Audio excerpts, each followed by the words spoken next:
Vamos ler todos juntos o texto da palavra de Deus de Hebreus 12, 14.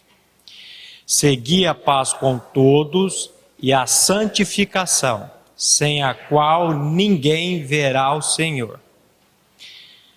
Salvos para uma vida de santidade. Queridos, nós temos que compreender por ação do Espírito, por obra dele, que tudo que Deus fez na bendita pessoa do seu Filho Jesus Cristo tem como objetivo e propósito a nossa santificação. A nossa santificação. A Bíblia diz assim lá em 1 Tessalonicenses 4,3: esta é a vontade de Deus, a vossa santificação, que vos abstenhais da prostituição, que cada um de vós saiba possuir o próprio corpo em santificação e honra, não no desejo da lascívia como os gentios que não conhecem a Deus. Então, a vontade de Deus é essa. E, gente, esse assunto na palavra de Deus, esse assunto na Bíblia é muito sério. É muito sério. Mas vamos lá. Ao falarmos sobre santidade, precisamos primeiramente entender que somente pode experimentar a santificação em Cristo Jesus quem antes experimentou a salvação em Cristo Jesus. Tanto a salvação como a santificação são obras da preciosa graça de Deus em nossas vidas. Você vê aqui logo de início que não existe santificação, não existe obra de santificação nas nossas vidas sem primeiro nós passarmos pela salvação, pela justificação. Uma coisa leva a outra. Então, antes de mais nada, salvação. E ambas são produtos da graça de Deus. Eu costumo dizer assim: o que uma pessoa precisa para nascer de novo, para ser justificada, se ela está morta em delitos e pecados? Antes de mais nada, ela precisa depender unicamente e exclusivamente da graça do nosso Senhor Jesus Cristo. A graça dele. Lembre-se você que quando nosso pai Adão pecou lá no jardim do Éden, a primeira coisa que ele fez foi fugir e se esconder da presença de Deus. E Deus vem atrás de Adão. E quando Deus diz lá: Adão, onde estás? Essa expressão, onde estás, é graça. É Deus vindo atrás do homem. É a graça dele vindo atrás do homem. Tá bom, e depois que eu tive uma experiência de regeneração, de novo nascimento, o que eu preciso fazer? Continuar dependendo dessa mesma graça. Porque tudo na palavra é pela graça. Então, tanto a salvação como a santificação são produtos da graça de Deus nas nossas vidas. É Ele quem faz todas as coisas. Paulo diz assim: eu plantei, Apolo regou. Mas Paulo ele era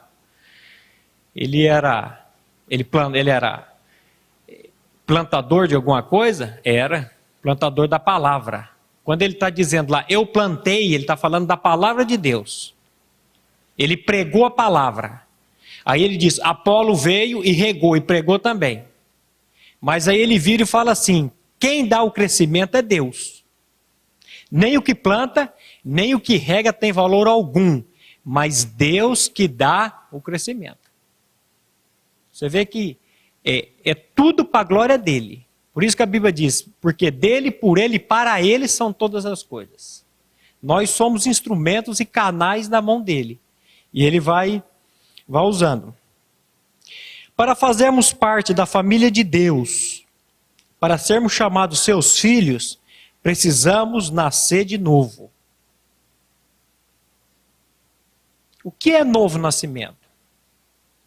Como que uma pessoa nasce de novo? Só tem uma maneira. Ouvindo o Evangelho. O que é Evangelho? Evangelho significa boas novas, boa notícia. Evangelho é a boa notícia de que Cristo veio a esse mundo, não para fazer de nós religiosos, mas para fazer de nós novas criaturas. Evangelho é a morte e ressurreição de Cristo, e a minha morte e ressurreição juntamente com Cristo. Eu sempre soube, dentro da minha religião, que Cristo tinha morrido por mim na cruz do Calvário. Só que eu não sabia, primeiro, que eu tinha nascido com a natureza egoísta, uma natureza depravada, uma natureza maligna. E fui conhecer isso sentado num banco de uma academia de musculação, não foi dentro de igreja não. Por isso que a palavra diz assim, onde 2 ou 3 estiverem reunidos em meu nome, ali estou. Fui descobrir que eu nasci com a natureza egoísta, pecaminosa. Mas aí eu ouvi o Evangelho, a boa notícia do Evangelho, que Cristo veio a esse mundo para morrer numa cruz. Porque a Bíblia diz que a alma que pecar, essa terá que morrer. A Bíblia diz que o salário do pecado é a morte. Por que Cristo morreu se ele não tinha pecado? Aí entra o Evangelho. Ele morreu naquela cruz, só que, quando ele morreu naquela cruz, a Bíblia diz que ele atraiu, ou nos atraiu a todos, a si, para o corpo santo dele. E a morte dele foi a minha morte. E ele foi para a sepultura, e eu fui para a sepultura juntamente com ele. E ao terceiro dia ele ressuscitou. E eu ressuscitei com ele em novidade de vida. Gente, isso é fantástico. Porque essa mensagem do Evangelho é a única mensagem que pode transformar uma vida. Se você perguntar para mim, Maurício, qual que é o pilar principal de Romanos? Eu digo para você, Romanos 1,16. Quando Paulo diz, eu não me envergonho do Evangelho de Cristo, porque ele é o poder de Deus para a salvação de todo aquele que crê. Paulo, ele sabia que ele tinha uma mensagem poderosa. Paulo não ficava preocupado com a depravação dos gentios do capítulo 1, e Paulo não ficava preocupado com a hipocrisia dos judeus do capítulo 2, porque ele sabia que ele tinha uma mensagem para pregar, e que quando ele pregasse essa mensagem, quando as pessoas ouvissem essa mensagem ia agir na vida das pessoas. Esse é o descanso.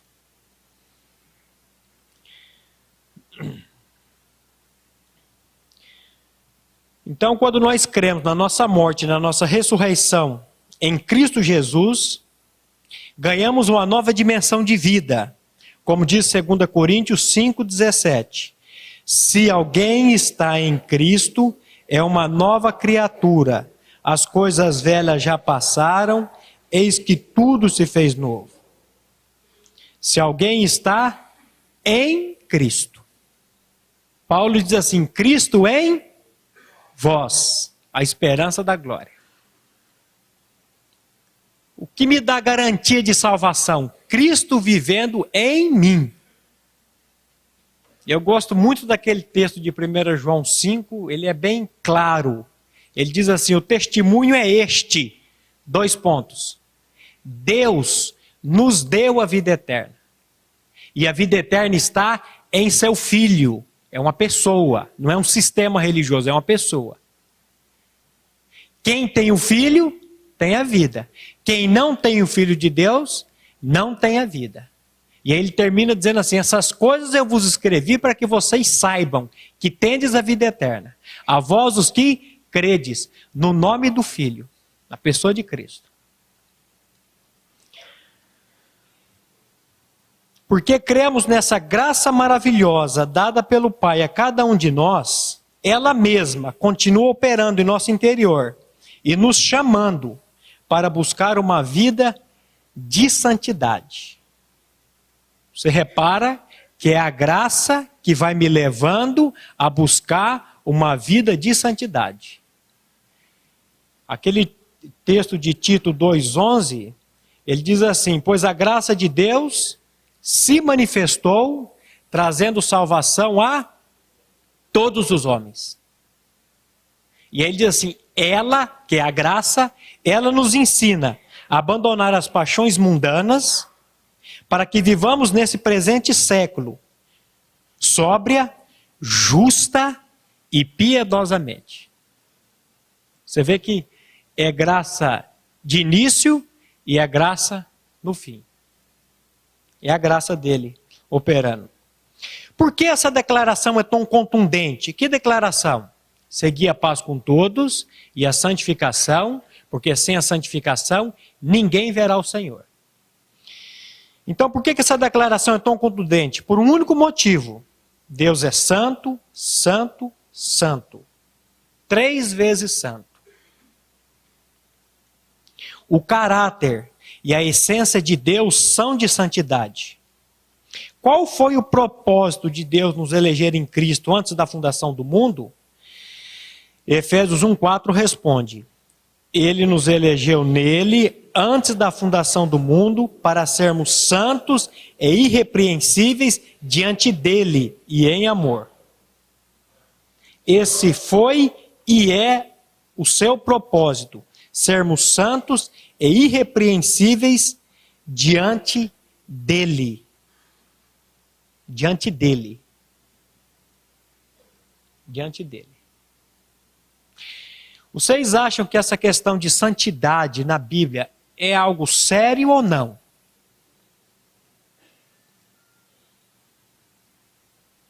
É tão sério que as 3 pessoas da Trindade estão envolvidas nessa obra.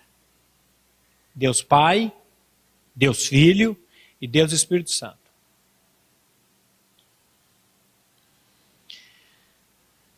Na santificação, toda a Trindade está envolvida.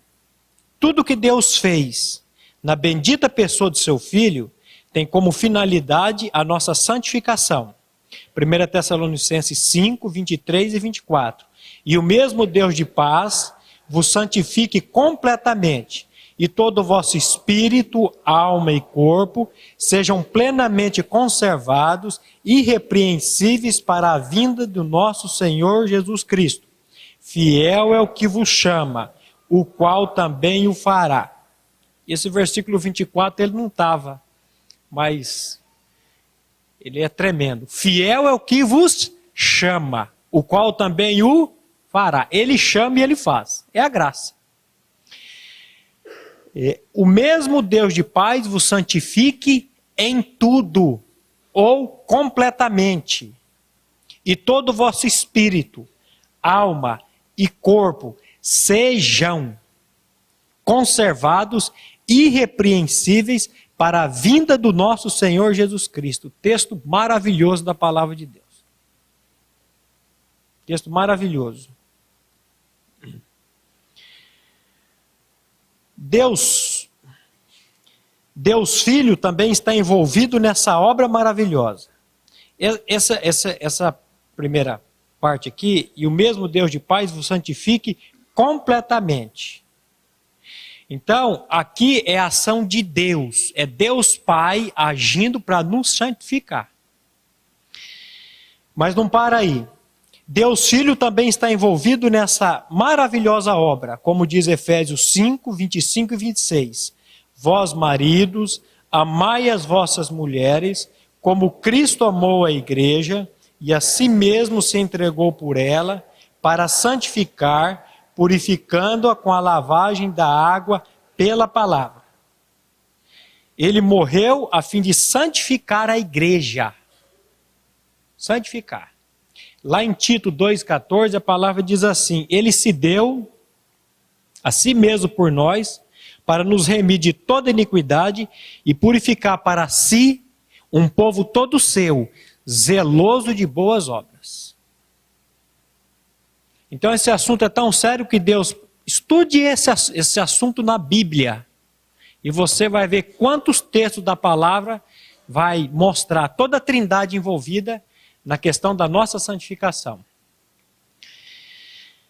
Deus Espírito Santo também está envolvido, como diz 2 Tessalonicenses 2, 13b.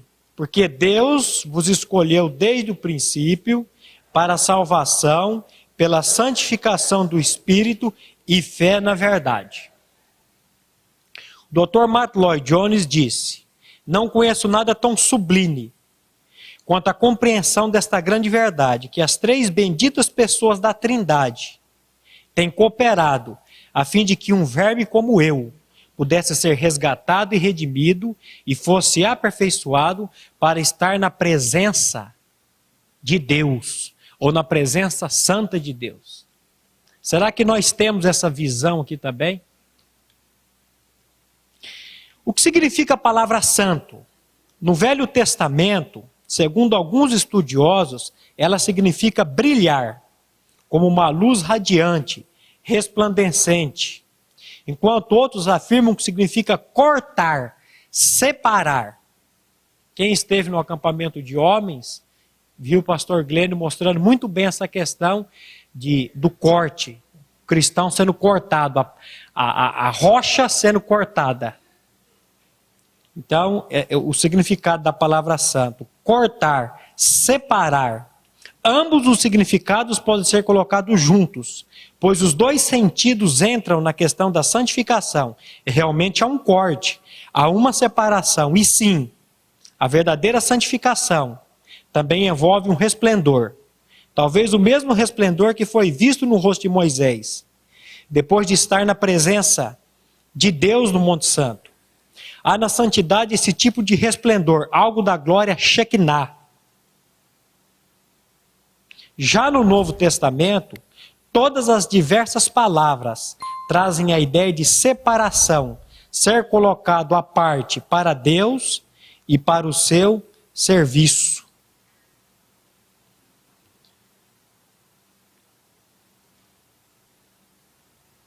Essa questão aqui da glória Shekinah, não é que ninguém vai sair daqui resplandecendo alguma luz, algum fulgor, mas é que quando Cristo é a nossa vida, quando nós andamos na presença de Deus, as pessoas vão notar algo diferente em nós. Eu entendo isso com base em 2 Coríntios 4:7, quando ele diz assim, como é que ele diz lá? Temos, porém, este tesouro em vasos de barro, para que a excelência do poder seja de Deus e não de nós. O tesouro é a vida de Cristo, é a pessoa de Cristo. O vaso de barro somos nós. Então, nós somos frágeis, mas nós temos um tesouro. E esse tesouro vivendo em nós, ele vai fazer diferença. Ele vai fazer diferença.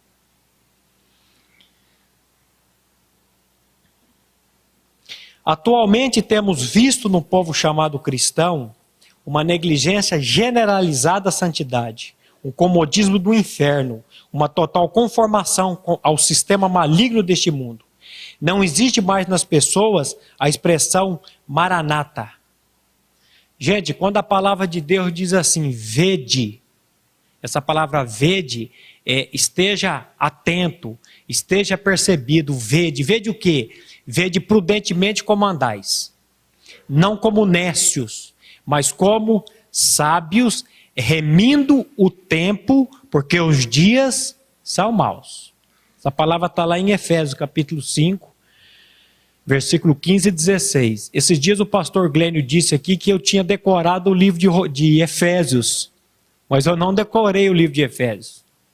Eu fotografei ele na minha mente. O dia que o pastor Humberto falou, leia Efésios durante 2 meses, todos os dias. E eu fui lendo. Esse dia ele disse que eu decorei aqui, então não decorei não. Eu estou trabalhando em cima de Romanos, com as minhas filhas. Então ele está dizendo, vede prudentemente como andais, não como nécios, mas como remindo o tempo. Nós precisamos, pela graça de Deus, pela ação do Espírito, a aprender a remir o tempo. Porque se existe uma coisa que eu e você sabemos fazer muito bem, é matar o tempo. Mas a exortação da palavra é que nós aprendamos a remir o tempo, porque os dias são maus. Isso é a ação do Espírito nas nossas vidas. O propósito de Deus é que todos nós cheguemos à unidade da fé, ao pleno conhecimento do Filho de Deus, à perfeita varonilidade, à medida da estatura da plenitude de Cristo. Esse é o propósito de Deus na nossa vida, que todos nós cheguemos à perfeita varonilidade, à medida da estatura da plenitude de Cristo. É todos, não é um grupo selecto, não é um grupo fechado, mas a Bíblia diz que é todos. É todos. Quando ele usa essa expressão aqui, Maranata,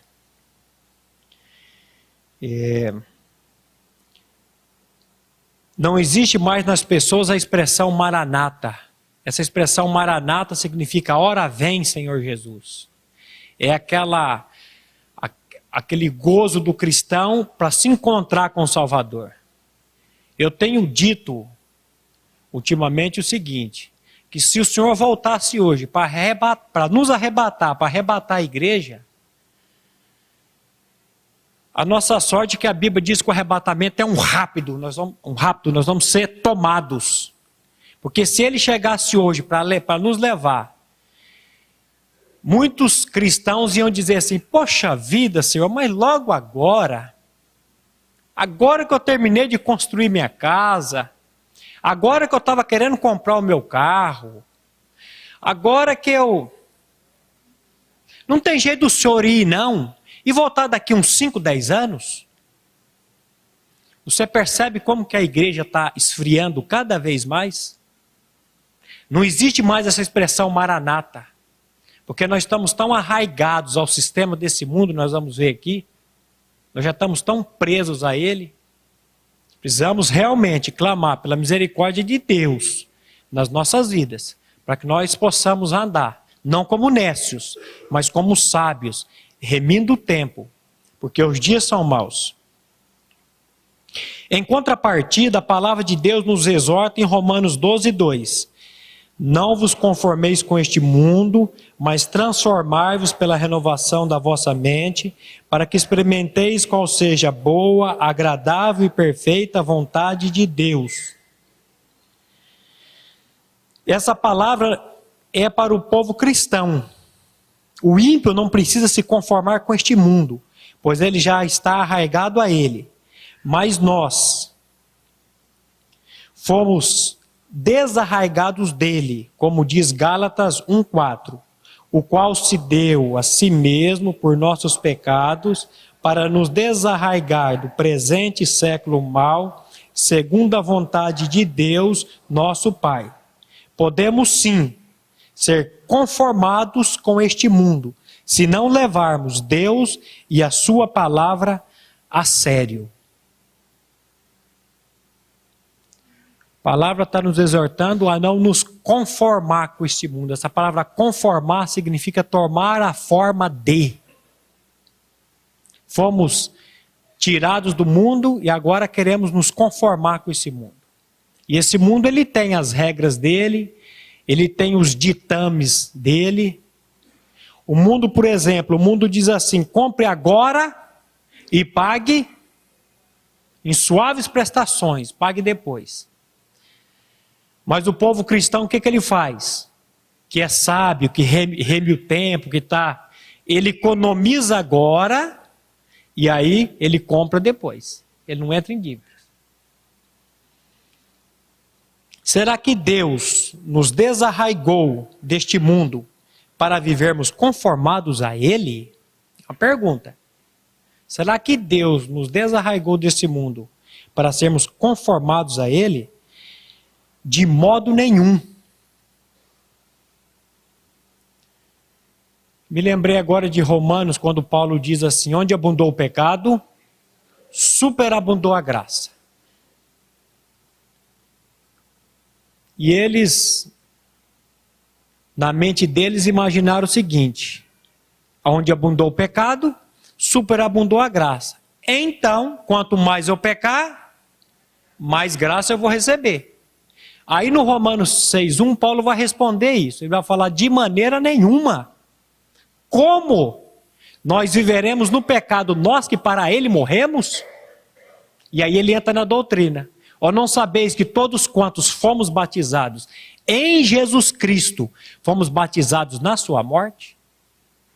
Vocês não sabem não que vocês foram batizados no corpo de Cristo, na morte dele, que vocês morreram juntamente com ele, e que ele agora é a vida de vocês?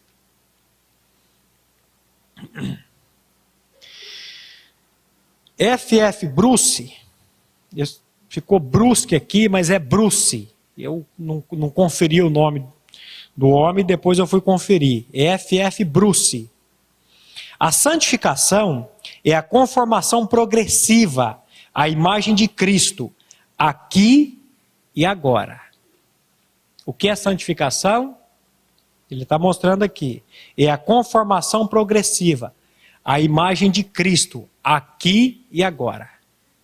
Engraçado que a palavra de Deus diz assim como trouxemos a imagem do terreno de Adão, assim traremos também a imagem do celestial. Será que esse assim traremos também é para o futuro? Ou será que é para o aqui e agora? Eu creio que é para o aqui e agora. Jesus diz assim, o ladrão vem para roubar, matar e destruir. Eu vim para que vocês tenham vida e vida em abundância. E eu creio que vida em abundância é só aqueles que resolvem buscar essa vida de santidade que Deus já nos prometeu e que Deus já nos oferece na palavra dele. Senão nós não vamos usufruir dela. A maior evidência de salvação é uma transformação de vida. Um coração quebrantado, que tem nojo e uma incomodação total ao pecado. Onde não há busca de santidade, não há evidência de salvação. Querido, não se engane. Não se engane. Aonde não há busca de santidade, se você não anseia por santidade, se você não anseia por mais e mais da pessoa de Cristo, duvide da sua experiência. Porque o cristão é aquele que ele quer mais e mais a pessoa de Cristo.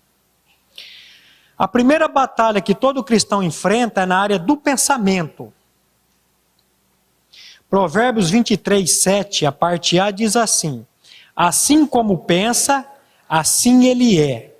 Tem outra versão que diz assim: assim como o homem pensa, assim ele é. Então, a primeira batalha do cristão, ela é enfrentada na área do pensamento. Por que nessa área do pensamento? Porque o inimigo só pode tocar na vida do cristão nessa área. Ele pode jogar os dardos inflamados do maligno na nossa mente. E você pode reter esses dardos ou não. E é aqui que vai fazer toda a diferença. Quando nós retemos o que ele está dizendo. Por exemplo, ele diz assim para você: você não é nascido de novo, não. Olha aí o que você está fazendo. E aí, você vai fazer o quê? Como é que Jesus combateu com ele lá no sermão do monte? Está escrito com a palavra. Quando vier o dardo inflamado do maligno, você diz: eu sou porque a palavra de Deus assim o diz. Eu estou crucificado com Cristo e vivo não mais eu, mas Cristo vive em mim. É a palavra de Deus que está dizendo isso, eu creio no que a palavra está dizendo. Sabe o que você fez? Você pegou o dardo dele e jogou longe. O problema dos cristãos é quando nós pegamos esse dardo inflamado e ficamos ali, em vez de ruminarmos a palavra, ficamos ruminando o que ele colocou na nossa mente. E aí vem toda derrota, toda vergonha. Você é o que você pensa. O pensamento gera o comportamento. Charles Swindoll disse que as ações que vão saindo de dentro de nós, presta atenção, as ações que vão saindo de dentro de nós são exatamente os pensamentos que foram entrando. Ou seja, nós nos tornamos aquilo que pensamos. Se você for estudar isso na palavra, você vai ter que consentir e dizer, é verdade. É verdade. Se você quiser uma vida santa, precisa preservar a sua mente. O que tem ocupado a sua mente? Em Mateus 6, 22 e 23, Jesus diz: a lâmpada do corpo são os olhos. Se os teus olhos forem bons, todo o teu corpo terá luz. Se, porém, os teus olhos forem maus, todo o teu corpo estará em trevas. Portanto, se a luz que há em ti são trevas, quão grandes são essas trevas? Olha só o que o nosso Senhor falou. A lâmpada do corpo são os olhos. Se os teus olhos forem maus, todo o teu corpo será mau. Todo o corpo será mau. Se, porém, os teus olhos forem bons, todo o teu corpo será bom. Se a luz que há em ti são trevas, quão densas, quão grandes são essas trevas? Tudo que absorvemos para dentro do coração, através das janelas dos sentidos. Quais são as janelas do sentido? Tudo aquilo que você vê, tudo aquilo que você ouve, tudo aquilo que você toca, tudo aquilo que você degusta. Essas são as janelas do sentido. Você está vendo como é que começa tudo na mente?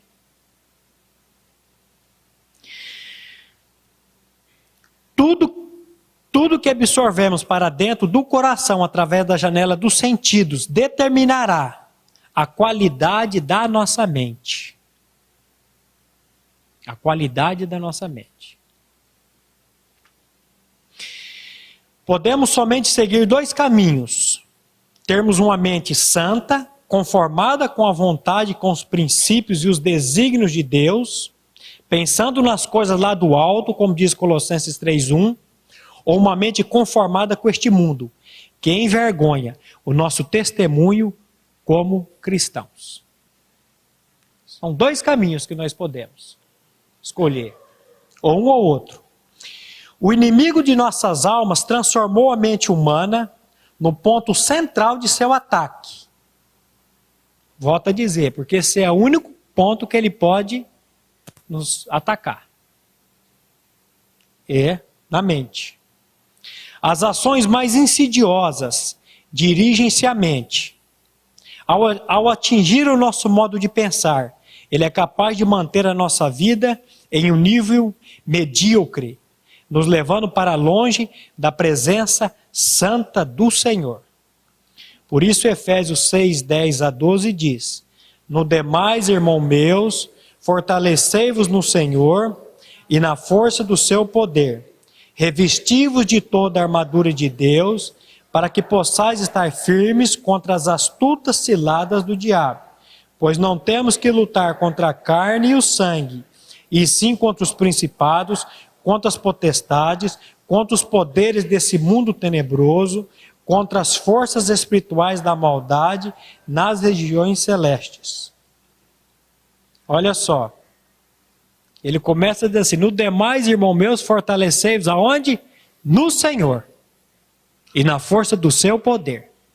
Para que possais resistir contra as astutas ciladas do diabo. O diabo prepara cilada com astúcia. Ele conhece a mim, ele conhece a você. E ele sabe o ponto que ele pode pegar você. E ele prepara. Mas a exortação aqui é que nós nos fortalecemos no Senhor. Como podemos vencer essa batalha que começa na mente? Trata-se de um processo difícil, longo e exigente, mas os resultados são doces e profundos. Não pense que o negócio é simples, rápido e fácil, não. O processo é dolorido, é longo, ele vai exigir algo de nós, mas os resultados são doces e profundos.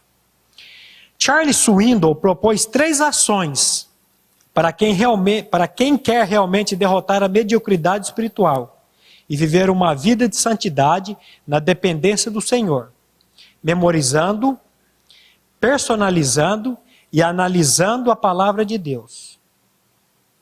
Colossenses 3,16, a parte A, diz assim: a palavra de Cristo habite em vós abundantemente, em toda sabedoria, ensinando-vos e admoestando-vos uns aos outros. A palavra de Cristo habite em vós abundantemente, ou como diz a outra versão, ricamente. Ricamente. A palavra de Deus precisa habitar em nós ricamente. D.L. Moody, em certa ocasião, ele disse assim: ou a Bíblia, ou a palavra de Deus, afasta você do pecado, ou o pecado afasta você da Bíblia. Olha só. Ou a Bíblia afasta você do pecado, ou o pecado afasta você da Bíblia. Isso é verdade. Nós temos que entender também que a Bíblia diz que a gente tem que tomar cuidado para não ficar com a letra. A Bíblia diz, a própria palavra diz, a letra mata, mas o Espírito vivifica. Se você tiver a intenção de estudar a palavra, está decorando a palavra, para estar mostrando para o outro que você decora a palavra, que você sabe da palavra, eu creio que isso aí não vai fazer efeito nenhum na sua vida, para mostrar para o outro. Jesus falou assim: as Escrituras testificam de mim.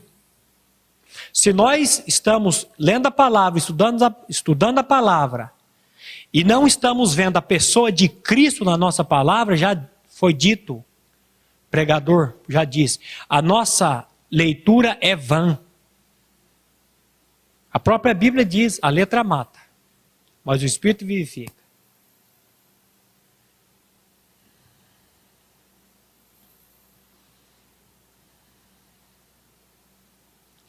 A palavra precisa habitar em nós abundantemente. Abundantemente. A revista Betel, o volume 4, eu peguei, isso aqui é feito e é distribuído com todo carinho, e é para nós lermos isso. Não é para você pegar aqui, dar uma folheada, sentada aqui, olhar, chegar em casa, jogar num canto. E eu comecei a ler no dia que eu recebi aqui. E aí eu vi aqui o método de ensino de A.W. Pink. E resolvi aplicar isso na minha vida. Ele diz assim, ó, método de estudo de A.W. Pink. Nos meus primeiros anos, assiduamente segui esse triplo caminho. Primeiro lugar, eu li a Bíblia toda 3 vezes por ano. 8 capítulos do Antigo Testamento e 2 do Novo, diariamente. Para você ler a Bíblia toda em 3 anos, não, 3 vezes em um ano, você precisa ler 8 capítulos do Velho Testamento e 2 do Novo. E no dia que eu saí daqui, eu já cheguei em casa e falei, quero tomar isso para a minha vida. E comecei. Só que aí eu falei, eu vou ler direto 10, e comecei a ler. E li Gênesis, 5 dias li o livro todo de Gênesis. Como é gostoso. Porque quando você lê um pedaço hoje, um pedaço amanhã, você vai perdendo. Mas quando você lê um tempo, é mais gostoso. E a palavra vai sendo armazenada. Vai sendo armazenada. Então ele fez esse método de estudar a palavra dessa maneira. Depois, aí ele fala assim, eu constantemente perseverei nisso durante 10 anos. O problema nosso está aqui, perseverar. Nós começamos hoje e daqui a pouco acabou-se. Perseverança. Por isso que Jesus falou, na perseverança ganhareis as vossas almas. Perseverar. Quem quer faz, quem não quer manda. E passa a raiva depois.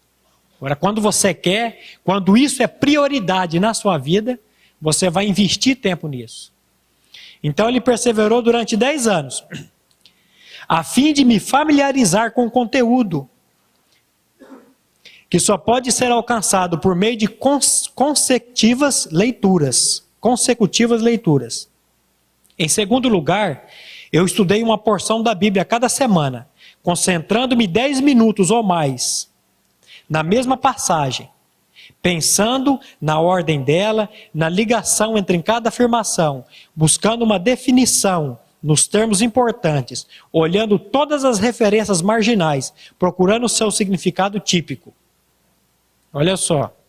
Terceiro, eu meditei em um versículo a cada dia, escrevendo num pedaço de papel, na parte da manhã, memorizando, consultando em alguns momentos, ao longo do dia, pensando separadamente em cada palavra, pedindo a Deus para revelar para mim o seu significado espiritual e para escrevê-la no meu coração.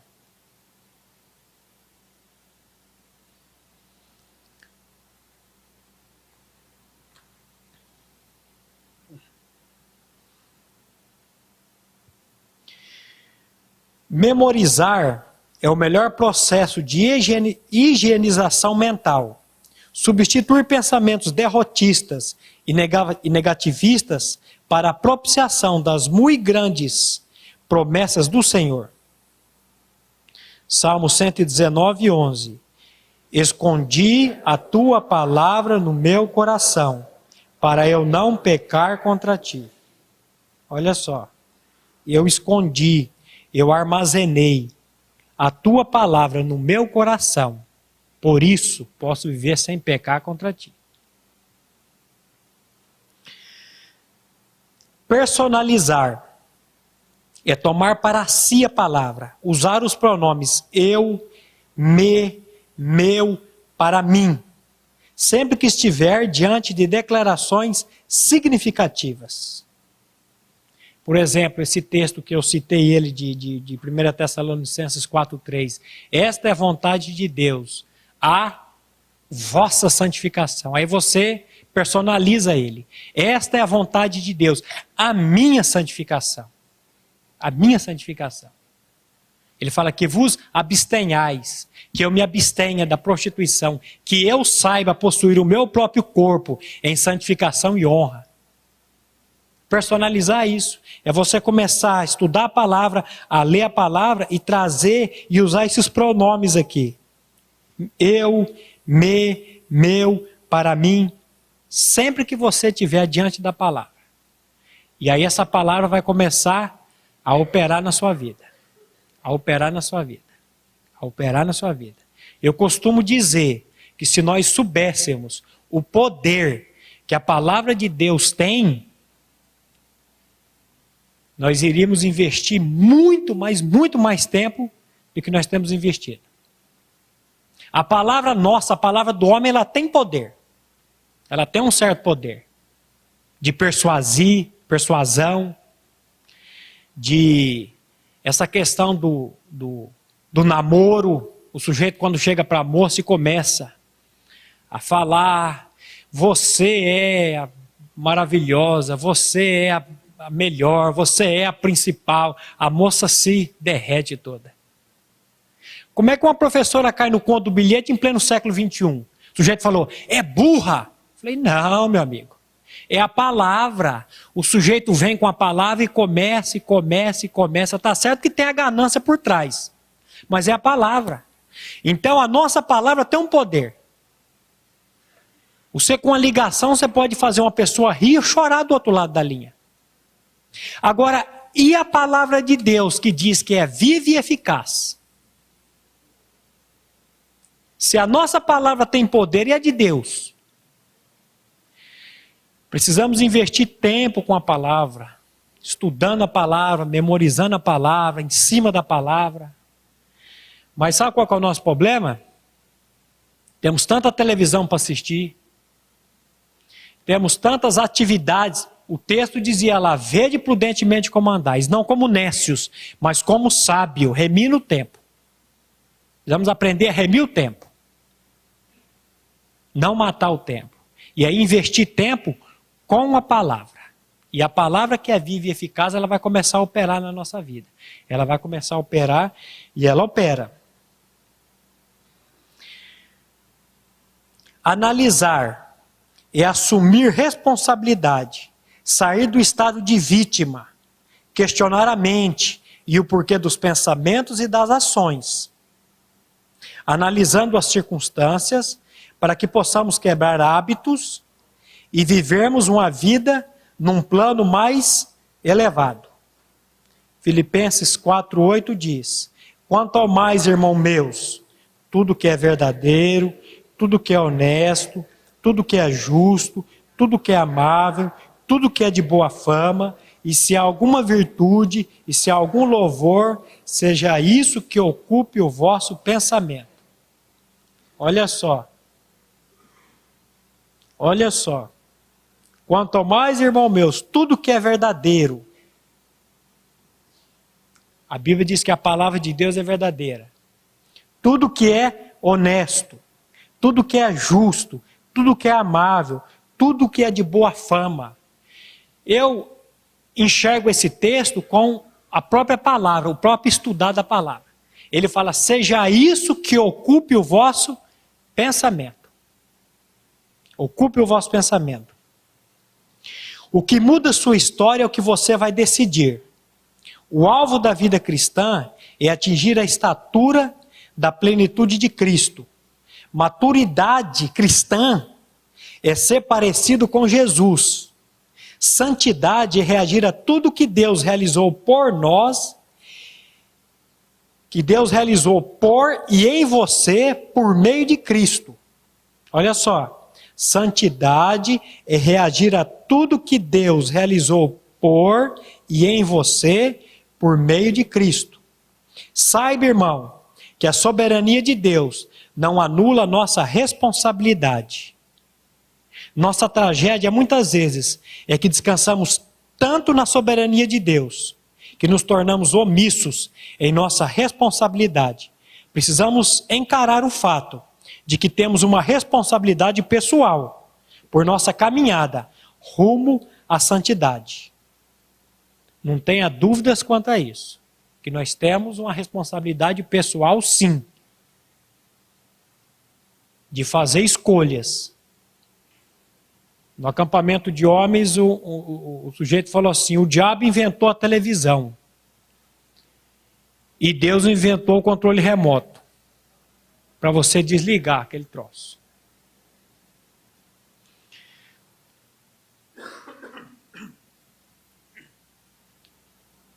Podemos abandonar os hábitos pecaminosos que nos assolam, se realmente desejarmos fazê-lo. Ou seja, se aceitarmos a nossa responsabilidade pessoal por eles. Olha só, isso aqui é pesado. Podemos abandonar os hábitos pecaminosos que nos assolam. E a Bíblia diz assim, o pecado que tão de perto nos rodeia, que tenazmente nos rodeia. Ele está aí. Mas nós podemos abandonar esses hábitos, se realmente desejarmos fazê-lo. Será que nós realmente queremos isso? Ou seja, se aceitarmos a nossa responsabilidade pessoal por eles. O nosso problema, acho que é o comodismo. Eu ouvi uma expressão de um livro que eu li, que o pregador fala assim, tem gente que vai chegar no céu cheirando fumaça. Eu fiquei pensando, mas será que isso pode acontecer?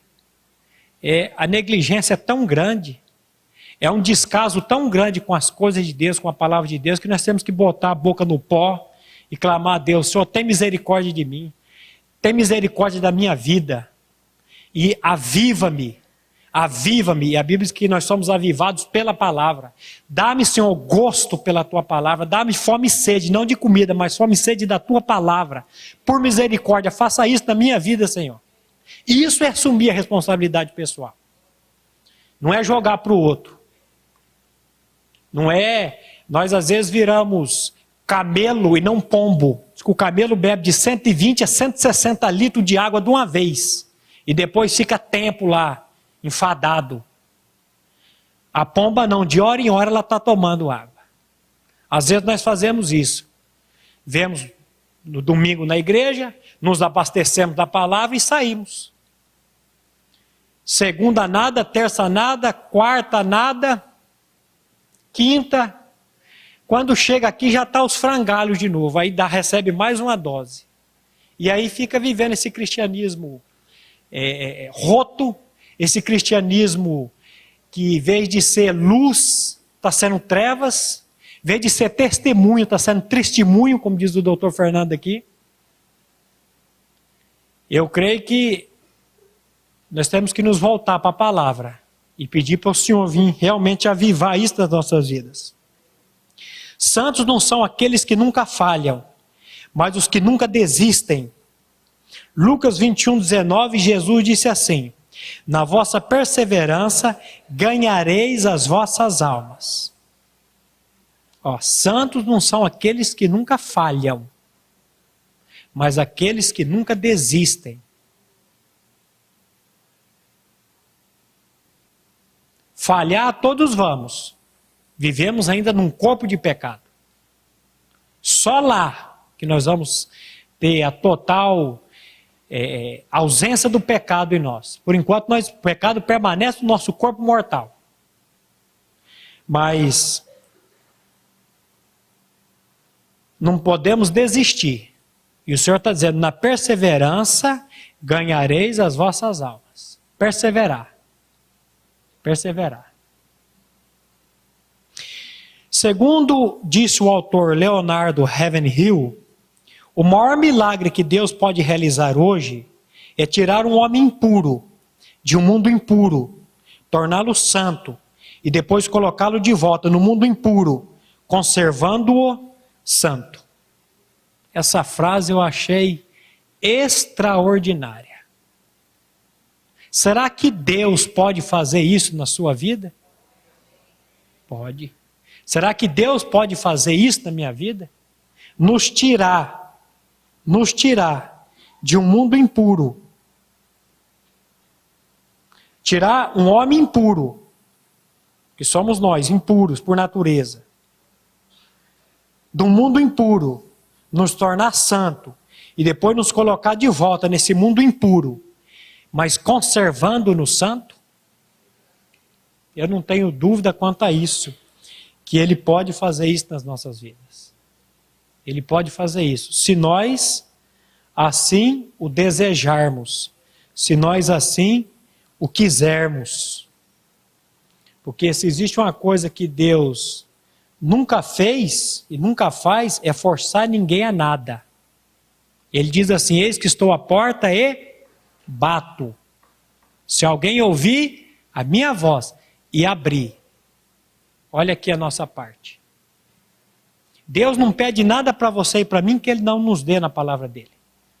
Eu acho esse texto de 2 Coríntios 7:1, fantástico. Ele diz assim, 2 Coríntios 7:1, ora, amados, visto que temos tais promessas, purifiquemo-nos de toda impureza, tanto da carne como do espírito, aperfeiçoando a nossa santificação no temor de Deus. Visto que temos tais promessas, purifiquemo-nos de toda impureza, tanto da carne como do espírito, aperfeiçoando a nossa santificação no temor de Deus. Porque é Ele que vai fazer isso, é Ele que vai operar. A Bíblia diz assim, operai a vossa salvação com temor e tremor. Mas não é graça? Ele está dizendo para me operar? Mas aí depois ele diz assim, porque é Ele quem opera em vós, tanto o querer como o efetuar. Sabe quando que Ele vai efetuar? Sabe quando que Ele vai operar isso nas nossas vidas? Tão somente quando nós quisermos e nos colocarmos diante dEle e falar, Senhor, eu quero isso para a minha vida. Não quero mais viver uma vida de mediocridade, não quero mais viver uma vida de escondido. Eu quero que o Senhor venha operar na minha vida e fazer uma obra. Não para me mostrar para ninguém, mas para a sua glória. Para que eu glorifique o nome do seu Filho Jesus Cristo. Na minha vida, na minha família, por onde eu andar. Por onde eu andar. Eu fico impressionado com Elias, quando a viúva de Serepta diz assim para Elias, agora eu sei que tu és um homem de Deus. E a palavra de Deus na sua boca é a verdade. Por que ela diz, a palavra de Deus na sua boca é a verdade? Porque primeiro ela disse, agora eu sei que tu és um homem de Deus. E a palavra de Deus na sua boca é a verdade. Sabe por que nós não somos homens e mulheres de Deus? Sabe por que a palavra de Deus não é verdade na nossa boca? Melhor. Porque nós não somos homens e mulheres de Deus. Por isso essa necessidade de nós cairmos diante do trono da graça de Deus. A Bíblia diz assim, achegai-vos confiadamente ao trono da graça. Não é com medo, não é com dúvida, mas é confiadamente ao trono da graça. Para recebermos graça e sermos socorridos no momento oportuno.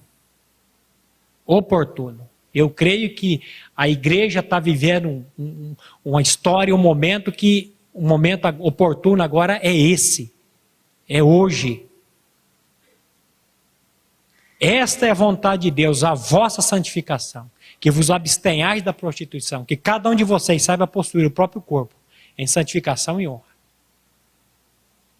Só Ele pode fazer isso. Engraçado que a Bíblia diz assim, sede santos, porque eu sou santo. Ele não está pedindo para você tirar a santidade de você, porque você não tem. O que você vai tirar de dentro de você é só impureza, é só pecado. Agora, se ele está dizendo, sede santos, porque eu sou, aí você pode chegar diante dele e falar, Senhor, eu não sou, mas tu és. E o teu filho habita em mim, porque eu creio na minha morte e na minha ressurreição em Cristo. E por misericórdia, vem me dar da porção da tua santidade diária. Duvido que Deus não vai dar isso para as nossas vidas. Duvido.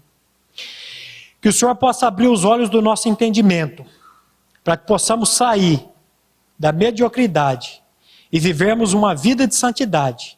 E que o Senhor Jesus Cristo seja glorificado em nossas vidas. Ele e somente Ele. A Bíblia diz assim, porque dele, por Ele e para Ele são todas as coisas. Glória, pois, a Ele eternamente. É tudo dele, por Ele e para Ele.